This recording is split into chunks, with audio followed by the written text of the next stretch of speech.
Hello YouTube, this is Sam, back with another video. Today I am shooting the long-awaited iPhone 5 review. So without further ado, let's get started. As you can see, or as you know in other past videos, I picked up the black iPhone 5. Since 4th, I kind of wish I would have picked up the white one, but I had to pick up the black one. It's pretty nice the first day I looked at it.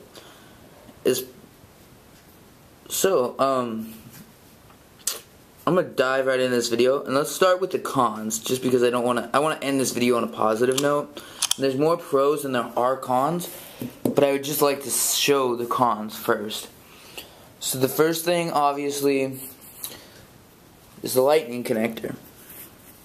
The lightning connector is smaller, and we don't have very many. I mean, you have to have adapters to use all your old accessories, which is the bad thing. Other than that, the lightning connector is a pretty decent charger. It's just the fact that we had to switch over, but when you think about it, so did all the Android users when they switched from mini USB to micro USB. So it's like the same thing pretty much. The next thing I have to say is the headphone jack, and this may bother some people, it may be a good thing for some people. For me personally, it bothers me. I do not like the headphone jack at the bottom. I like it better at the top. It was easier for the headphones to go up there, and it was easier for me to pull it out of my pocket. So I'd pull it out like this. I'd pull it out like this, right? And I could just pick it up, boom, it's there, it's ready. Whereas if I pull it out like this, it's kind of awkward. I liked it when I pulled it out from the top. It was ready to go. Next is going to be the nano SIM. As you can see on the side, there is the SIM card tray here. And the nano SIM is definitely a good SIM card, but it is smaller than any other SIM before. So if you do have a SIM card that you've been using on the iPhone 4 or 4S, or maybe if you had the micro SIM with those, or maybe even if you are still old and you have the 3GS and you picked up and you have a regular SIM, if you want to use the same SIM without getting another SIM, you're going to have to cut your SIM card down. And that said a lot for T-Mobile customers as well when they first, when the phones first shipped. They had to cut them down for a while, whereas T-Mobile just got the nano SIM, so now you can do that. But I'm waiting until I get paid so I can renew my T-Mobile service, so I got my Verizon SIM card in there right now. The next con is going to be the scratchability of the back. Now the back portion is fully made out of aluminum, which is really nice and it feels really good and sturdy, but it can scratch really easily. As you can see, I don't know if you guys can see that, but it's pretty fingerprinted just from me using it in this video. Other than that, the back is pretty nice. The glass I still like. I like it better than the iPod Touch's plastic, so that's great. The next con is going to be the lack of proprietary accessories. Now, this phone would be pretty decent. This phone would be awesome. It'd be really awesome if we had more proprietary accessories. So, other than, the fact that we don't have charging cases yet, we don't have very many speakers that are cheap. We don't have any video out support with this charger here. Really sucks. And then the last thing I have to say is I've already had to get one replaced. I know that sounds weird, and considering me, I've never had to get an iPhone replaced. I've had to get one of these. This is my second iPhone 5. So let me just tell a story about that. I walk into a week before I go to the Apple store, started noticing an issue with my sleep wake button, where I would tap it and it wouldn't turn on, or I'd tap it and it would, let's say I locked it, it would come back on by itself. So I started using the assistive touch. I made an Apple Genius appointment to get my phone checked out. I walk into the Apple store, guy helps me. He he checks to see what's wrong with it. He takes the phone apart. He goes, "You have a hypersensitive sleep wake button." He goes, unfortunately, we don't have the tool here to fix that. He goes, we can send your phone out, or I can talk to my manager and see about getting you another one. I said, go talk to your manager, because I wasn't about to wait for, you know, whatever, a month without an iPhone. So he went back, brought out a brand new one, opened it up, and said, here you go. Had me sign for the brand new one, and I got a brand new iPhone 5. I haven't had any issues with this one. This one's been perfect. Maybe it was just the first batch, but this one's been perfect. So until this one dies, I probably won't. I don't know. I mean, this phone's pretty decent. Now let's move on to the pros. The first one I have to say is that it's really sleek. It is very thin. Very thin. I mean, look at my finger. And I might have fat fingers, but I mean, look at that. That's really thin. It's really light. I mean, it's so light I gotta balance it on my finger. If I hold on, let's see. I gotta get it in that right spot. See, I can balance it on my finger.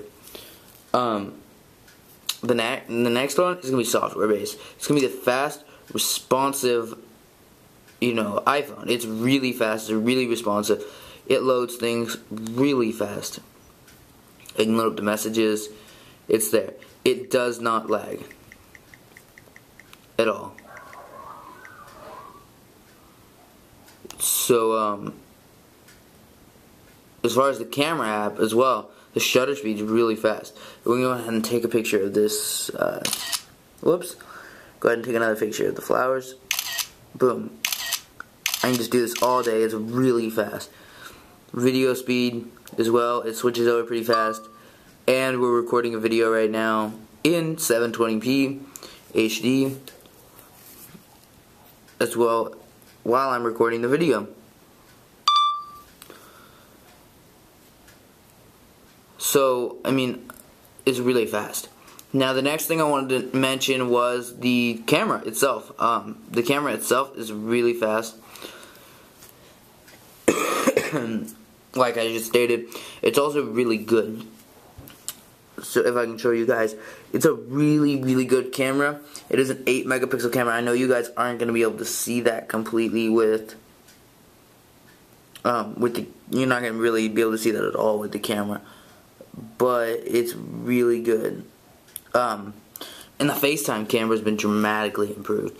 You guys can see me. I haven't fixed my hair or anything yet, but you guys can see me with my flip camera. And as you can see, the FaceTime camera has dramatically improved. And I have no tripod right now. Other than that, next we're going to go to the speakers. The speakers of this device are just amazingly upgraded from the 4 and the 4S speakers. So let's go ahead and just play a song that most of you guys know. I'm at a payphone trying to go home. All of my change I spent on you. Where have the times gone, baby? It's all wrong. Where are the plans we made for two?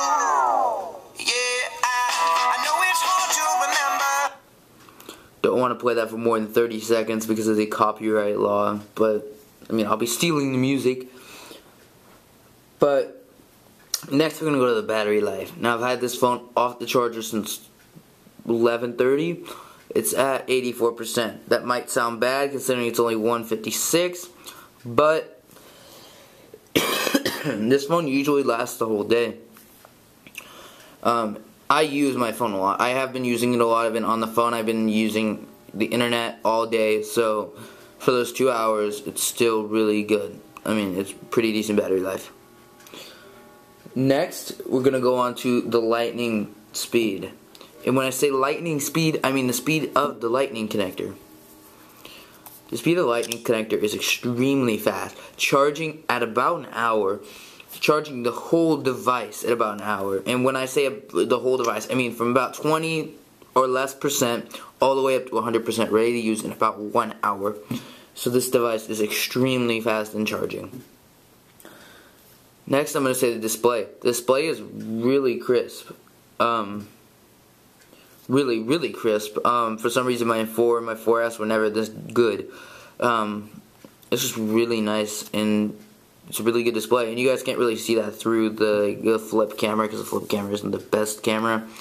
Hoping to get another camera soon, but I don't think I'm going to be able to pay for it, because I don't have much money.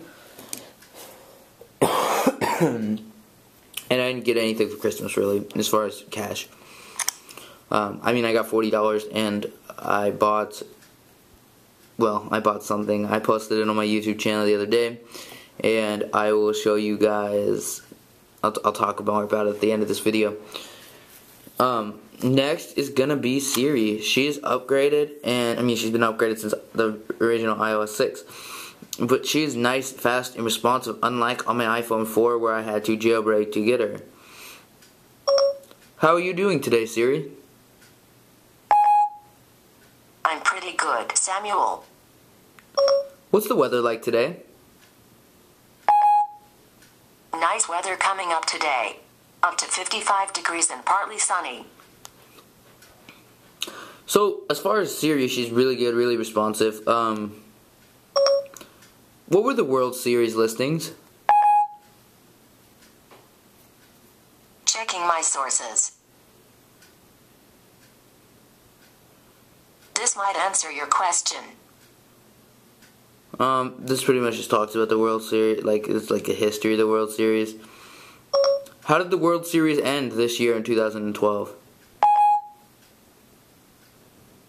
Here are the World Series scores from October 24th, 2012 through October 28th, 2012.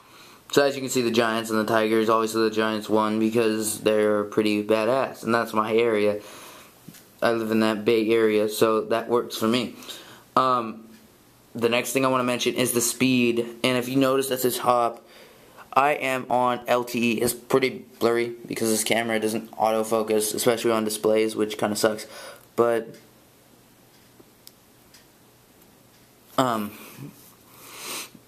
it is extremely fast. Let's go ahead and open the speed test app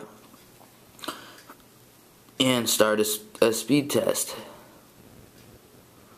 The LTE on this phone is amazingly fast. Like, it is faster. It is faster, like, as you can see, than my broadband connection. And these speeds are ridiculous. I mean, look at these speeds. 27.60 down and 5.04 up with a 49-second ping. 49 millisecond ping, sorry. These are extremely fast. Verizon LTE, Verizon altogether, you guys did a really good job bringing LTE to the iPhone. I mean, I live in the Bay Area. I don't live in San Francisco. I live in the North Bay Area. And I would just like to say that AT&T still doesn't have LTE here. Verizon and Sprint do. Thumbs up, guys. AT&T, you need to work on it. You need to get that whole LTE going. And the last thing I want to mention on the pro side, because this video is 14 minutes long, is the repairability of the display. This time, they went back to the old design. No longer do you have to go in through the back and pop this off. This actually, you can't go through the back. You have to first pop off these 2 screws, or unscrew the 2 screws, take a suction cup to the front of this, and the whole top comes off. They also made it just easy to replace the battery, because you don't have to get all the way to the back to replace the battery either. You suction cup off the top. There's going to be, one connector connecting to the display. You pop that off, and the battery is right underneath this display. It's right there. So it's really easy to repair the battery. It's really easy to repair the display. So that's great. As far as the back, it's still a pain because you have to take everything out. But the display is what breaks the most on people, so that's a good thing. And as far as what I bought, I was sorry, I think I'm catching a cold or something. But as far as what I purchased, I purchased an original iPhone, so definitely gonna have a review on that, an unboxing on that. Hopefully it comes before I get, off vacation. I really like vacation. I wish it stayed more than 2 weeks. It's already been half a week, so as far as that, I'll have an unboxing. I'll definitely have an unboxing the day I get it, and hopefully a review on that soon. And then I'm gonna compare what was originally an iPhone compared to what we have today. So yeah, that's pretty much it. Rate, comment, subscribe. Peace out.